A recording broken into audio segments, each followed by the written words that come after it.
Assalamualaikum warahmatullahi wabarakatuh. Dadah sahabat. Dadah. Assalamualaikum warahmatullahi wabarakatuh. Alhamdulillah jumpa lagi ya sahabat-sahabat.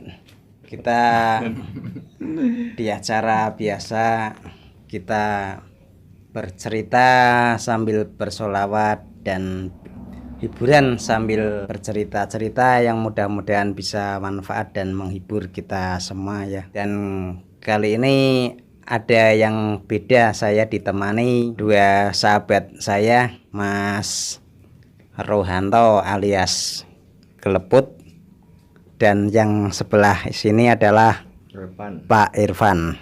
Dia masih saudaranya saya, saudaranya Ali. Sebelum kita berbincang-bincang, bercerita-cerita, kita biasa buka dengan sholawat dulu ya sahabat. Mudah-mudahan dengan sholawat kita termasuk umat yang taat perintah Allah Subhanahu wa Ta'ala, dan termasuk umat yang mencintai Rasulullah, dan mudah-mudahan kita termasuk dicintai, dan di hari kiamat kita mudah-mudahan mendapat syafaatnya. Amin Allahumma amin. Amin. Langsung saja kita mau sholawatnya Pak Irfan. Jenengan mawon ah. Nah, apa Mas Geleput? Jenengan mawon. Sami. Ya, bismillahirrahmanirrahim. Allahumma sholli ala sayyidina Muhammad. Allahumma sholli ala Muhammad ya Rabbi sholli alaihi wasallim. Allahumma sholli ala Muhammad ya Rabbi sholli alaihi wasallim. Sholawat serta salam kepada baginda Nabi Muhammad SAW. Apapun jenis sholawatnya, apapun lagunya, apapun nama dan liriknya, adalah tentunya suatu amalan ibadah kita, bukti kecintaan kita kepada baginda Nabi Muhammad SAW dan ketaatan kita atas perintah Allah Subhanahu wa Ta'ala yang memerintahkan kita untuk bersolawat. Dan mudah-mudahan dengan bersolawat menjadi keberkahan kita semua. Amin Allahumma amin. Baiklah, kali ini sahabat kita akan bercerita tentang kehidupan Rasulullah SAW beserta keluarga dan sahabat-sahabatnya. Kali ini saya akan bercerita tentang kehidupan Ummu Salamah radhiyallahu anha, yaitu istri baginda Nabi Muhammad SAW. Kisah cerita sebelum Ummu Salamah itu menjadi istrinya Rasulullah ya sahabat. Ummu Salamah itu istrinya bernama Abu Salamah dan mempunyai seorang anak bernama Umar Ibnu Abu Salamah yang waktu itu masih kecil. Singkat cerita, pada suatu hari Abu Salamah itu ikut berperang jihad fisabilillah, dan Abu Salamah gugur syahid dalam medan perang. Akhirnya Ummu Salamah itu termasuk orang yang ditimpa musibah. Maka ada suatu ayat perintah yang memerintahkan kita untuk bersabar dan mengharapkan balasan yang lebih baik. Singkat cerita, Rasulullah SAW itu menyampaikan pesan kepada Ummu Salamah untuk bersabar dengan atas apa musibah yang menimpa pada dirinya, dan serta memohon pahala atau balasan yang lebih baik dari apa yang ditimpakan musibah tersebut.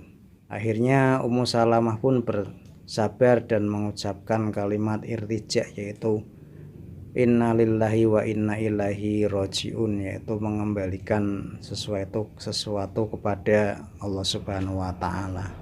Dan ternyata hikmah dibalik itu, Allah Subhanahu wa Ta'ala memerintahkan setelah Ummu Salamah menjadi janda, bahwasanya Allah itu memerintahkan Rasulullah SAW untuk menikahi Ummu Salamah.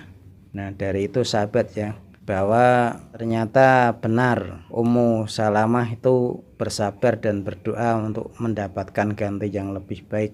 Ternyata beliau diganti suaminya itu lebih baik dari Abu Salamah. Abu Salamah itu terbaik, dia adalah seorang muslim yang baik dan syuhada, tetapi diganti yang lebih baik dengan Rasulullah Shallallahu Alaihi Wasallam. Dan akhirnya singkat cerita ya menjadi istrinya Rasulullah Shallallahu Alaihi Wasallam.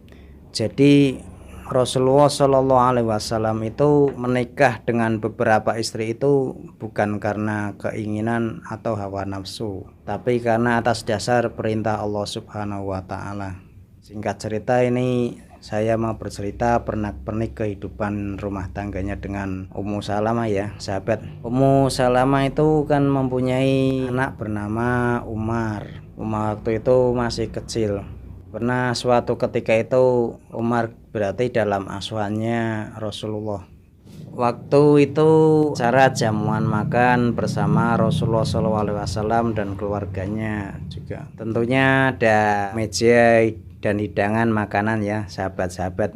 Jadi di sini ada makanan, di sini ya penuh namanya hidangan biasa ya. Padahal kosong ya. Ya. Katanya kosong kan ini cerita sahabat ya. Terus gini sahabat, namanya anak kecil itu ya kalau makan diambil semua sahabat, pakai tangan kanan, tangan kiri, yang jauh diambil, yang dekat diambil. Coro Jawane mono yo. Apa Pak Irfan? Pokoke sanane cukup kabeh. Ayo. Kopi Pak Irfan. Mas kelebet. Iya. Terus dinasihati oleh Rasulullah Shallallahu Alaihi Wasallam begini.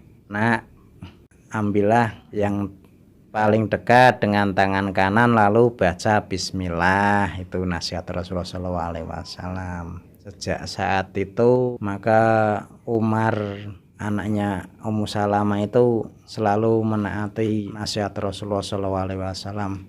Jadi kalau makan itu pada zaman itu selalu hanya mengambil yang paling perek atau mono, nganggone tangan tengen terus maca bismillah. Kan posisinya kan Ummu Salamah kan wis karo Kanjeng Nabi, tapi kan Umar kan anake Abu Salamah. Seharusnya kan umpama Abu Salamah si urip kan tanggungan nafkah mariku kan tanggungannya Abu Salamah, tapi kan iki kan wis ora ono melu Kanjeng Nabi. Nah terus Ummu Salamah ki tau takok karo Kanjeng Nabi sallallahu alaihi wasallam.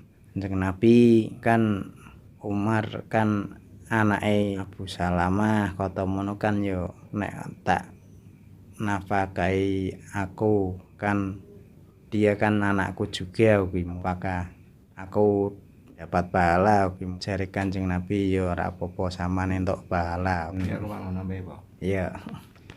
Assalamualaikum, ya aku Pak Nambe Siti yo. Sebagai orang tua yo kalau menghadapi anak-anak yo harus sabar, dan ya begitulah anak-anak harus maklum kalau untuk menghadapi anak-anak itu.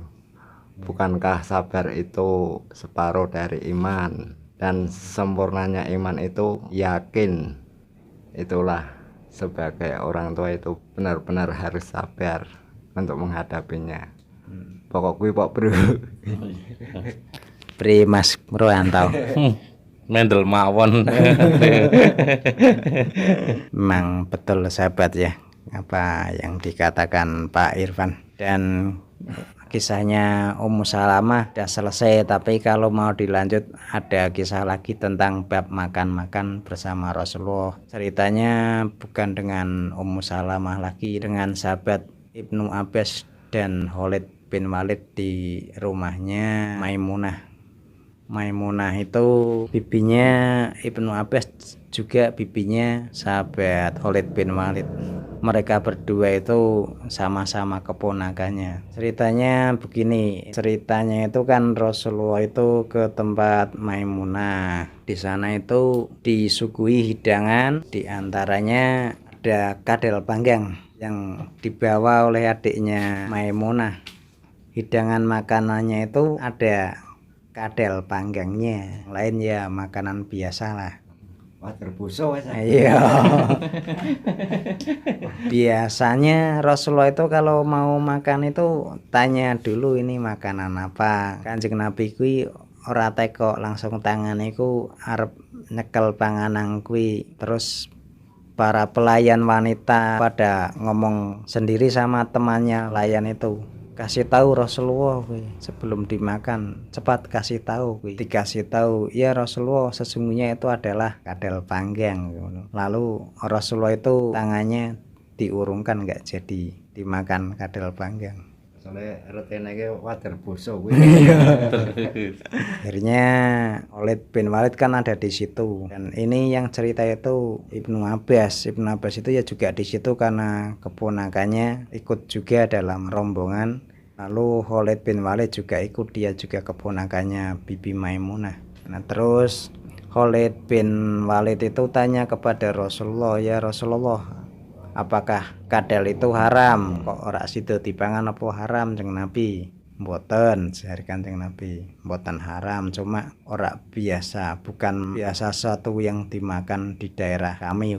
Dadi intine mono kadel ki butuh panganan sesuatu hal makanan sing biasa dipangan nang daerah Kanjeng Nabi mono yo. Sehingga saya menjadi tidak berselera kuwi mono. Utuh panganane mono. Akhirnya terus makanan itu diletakkan di meja Kanjeng Nabi. Makanya kan mesti dipegang, terus diberitahu kadel, akhirnya diletakkan kembali di meja. Lalu diambil sahabat Khalid bin Walid, lalu dimakannya.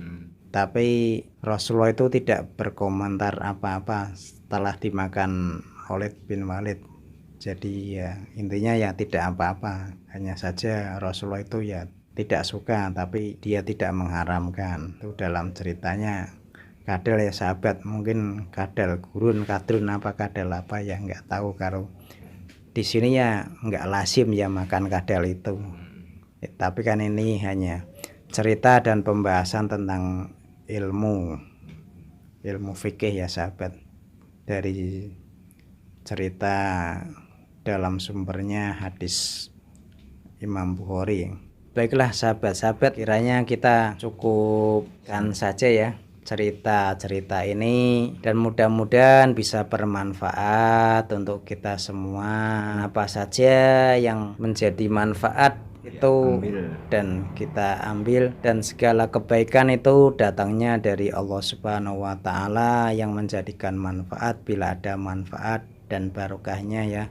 Tetapi bila ada suatu kesalahan dan kekurangan, itu adalah semata-mata dari kekurangan kami pribadi. Mohon maaf dan mohon saran yang membangun ya. Jangan lupa like, komen, dan subscribe ya, untuk mendukung supaya channel kami ini bisa berkembang ya. Kita akhiri saja ya sahabat dengan bacaan subhanakallahumma wa bihamdika la ilaha illa anta astaghfiruka wa atubu ilaik. Mudah-mudahan segala apa kesalahan yang kita tidak sengaja ataupun yang disengaja dimaafkan oleh Subhanahu wa taala.